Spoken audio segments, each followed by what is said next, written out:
เกิดเหตุด่วนเมื่อคืนนี้อยู่ทั้งคนต้องนครหลวงเวียงจันทน์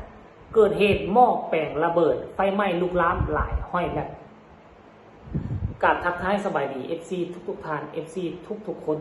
มือนี้มีเรื่องเล่าข้อมูลข่าวสารของค่ำคืนที่ผ่านมาอยู่ทางนครหลวงเวียงจันทน์เกิดเหตุหม้อแปลงไฟระเบิดอยู่เขตพ้นต้องนครหลวงเวียงจันทน์ท่านผู้ชมเนาะหลังจากระเบิดไฟไหม้ที่หม้อแปลงแล้วยังบ่แล้วมันยังลุกลามไหม้ตามสายไฟเข้าไปลายห้อยแมตจึงเฮ็ดให้ผู้ที่สัญจรไปมาเมื่อวานนี่นะบ่กล้าขี่รถผ่านในเขตหม้อแปลงนั้นเฮ็ดให้รถติดลายห้อยแมตแต่ว่ายังโชคดีหน่วยไฟฟ้ามาได้ทวงทันมาว่องไวอันนี้ต้องขอชมเชยและรถดับเพลิงกับมาอย่างว่องไวมาดับไฟให้อย่างกระทันหันแต่ถึงอย่างไรก็ตามการดับไฟมันเกิดให้มีความล่าช้าตามมาตรฐานของบ้านเฮาเมืองเฮาว่าเมืองลาวนั่นแหละท่านผู้ชมบ้านอื่นเมืองอื่นรถดับเพลิงมาตัวจี้หยุดปุ๊บพนักงานโดดออกจากประตูปองเยี่ยมรถบางครั้งน่ะแล่นเข้ามาปุ๊บจับสายไฟโยนเข้าไปแล่นไปจับปลายคอเปิดน้ำฟุดฟัดบ้านเฮารถดับเพลิงมาจอดจึ๊กเกือบ10 นาทีคือบ่เห็นออกมาเคลื่อนไหวบ่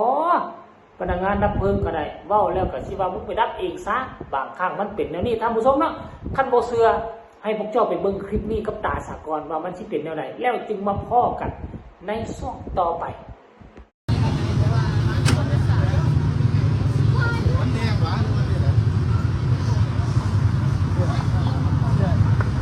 เบิ่งน้องเดี๋ยวชี้เด้อเดี๋ยวปลาได้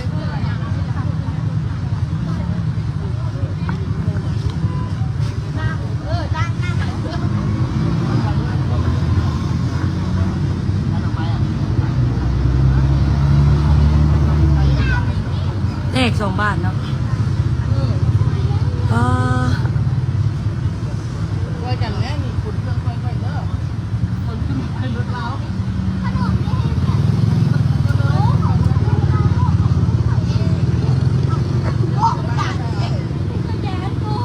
คนต้องน้ำผันแตกตลอดเนาะหมอแบงเนาะสุดแล้วก็เป็นทางลุ่มเนาะ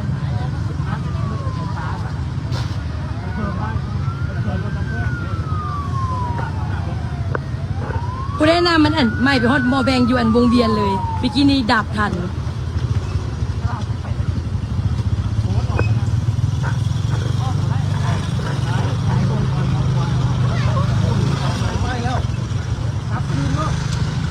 ไฟแล้ว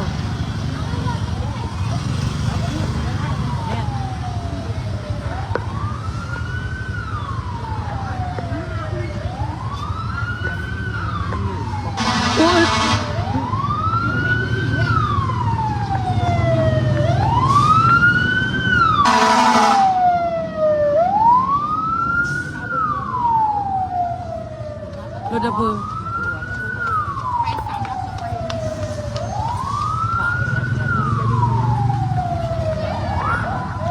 อยู่ใกล้ขนาด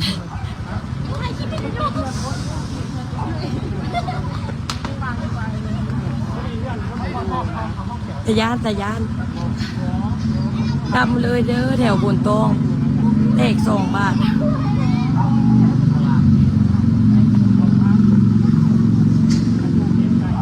พี่น่าข้างใจหน้าห้านั่นแล้วก็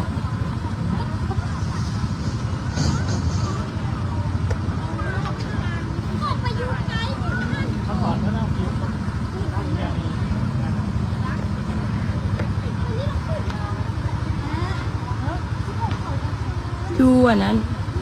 สายใจแถวปั๊มน้ำมัน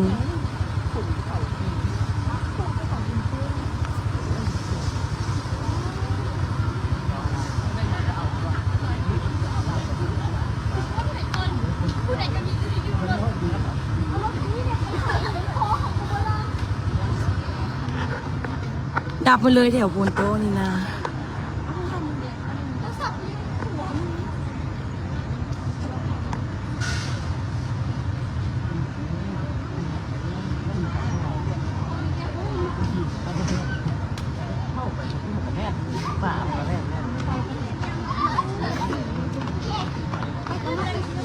เ อันนี้ไม่แน่อยู่บนนั้นร้านเราจะเปิดร้านขายรถชุมลุมนี้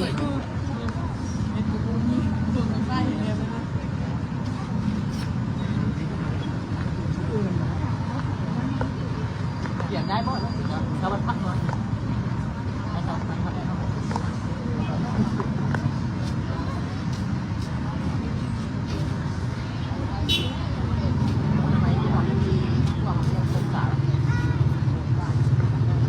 ทำอะไร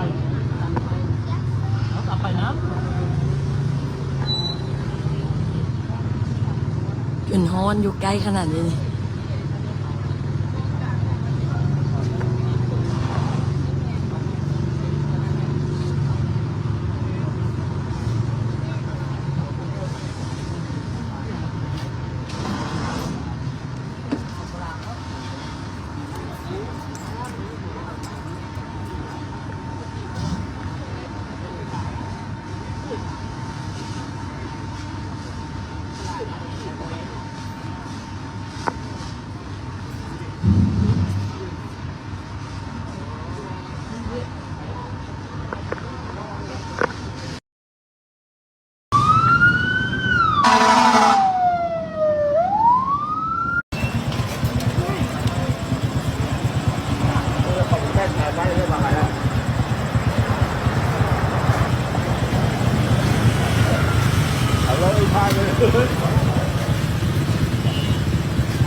โอ้ไฟไหม้โมแบงแตก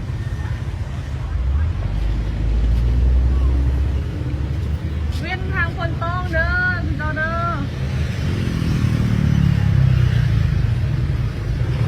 แถววงเวียนคนต้องเวียนเด้อ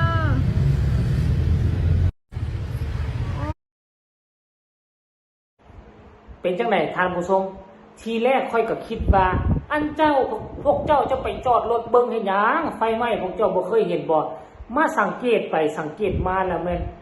คือจะแม่นไฟไหม้หม้อแปลงไหม้แล้วถึกสายไฟขาดแล้วก็ตกลงพื้นดินหรือบ่มันจึงเห็นให้พ่อแม่ประชาชนที่กายไปทางนั้นไปตีดกันไปแย่กันต่อแถวกันย้อนบ่สามารถขี่รถกายไปได้ส่วนจะท่ารถดับเพลิงมาต้องท่าไฟฟ้ามาก่อนให้ไฟฟ้ามาเซ็กมาเบิ่งมาตัดไฟสากลเนาะแล้วรถดับเพลิงจึงสามารถดับได้หรือบ่ก็บ่เข้าใจเช่นเดียวกันท่านผู้ชมอันนี้คือการเคลื่อนไหวมันบ่แม่นแต่เหตุการณ์เดียวที่เกิดไฟไหม้เมื่อวานนี้มันมี 3-4 เหตุการณ์ท่านผู้ชมเนาะปีใหม่จบไปไฟไหม้ก็เริ่มกลับคืนมาคุนแฮงอีกแล้วเพราะฉะนั้นแล้วเรื่องแบบนี้ระมัดระวังเอาไว้ก็ดีเช่นเดียวกันเนาะไฟไหม้มันเกิดขึ้นได้เพราะว่าจะเป็นไฟฟ้าลัดวงจรเพราะว่าจะเป็นแสงแดดซองยางหุนแฮงมาถึกตังสแตนเลสมาถึกเครื่องมือเครื่องใช้ในเฮือนเนาะเป็นสแตนเลสมันก็สามารถกลายเป็นประกายไฟได้ซองมาฮ้อนตอนฮ้อนมันก็ซองใส่ไปเจี้ยซองเข้าไปพลาสติกมันก็กลายเป็นไฟลุกไหม้ได้ท่านผู้ชมเพราะฉะนั้นระมัดระวังอยู่เฮือนซ่านบ้านซองช่วงนี้บ่เป็นตาใส่เครื่องมือสแตนเลสเนาะเอาเป็นตาทิ่มเอาเป็นทิ่มเป็นตาคายเอาไปคายออกใส่ยางใส่พลาสติกดีที่สุดอันนี้คือเหตุการณ์ไฟไหม้ล่าสุดอยู่ทั้งนครหลวงเวียงจันทร์เราฝากทุกคนกดไลค์กดแชร์กดติดตามเพื่อจะพลาดในคลิปต่อไปที่สำคัญจะกดข้ามโฆษณาพบกันใหม่ในคลิปหน้าสำหรับคลิปนี้สบายดี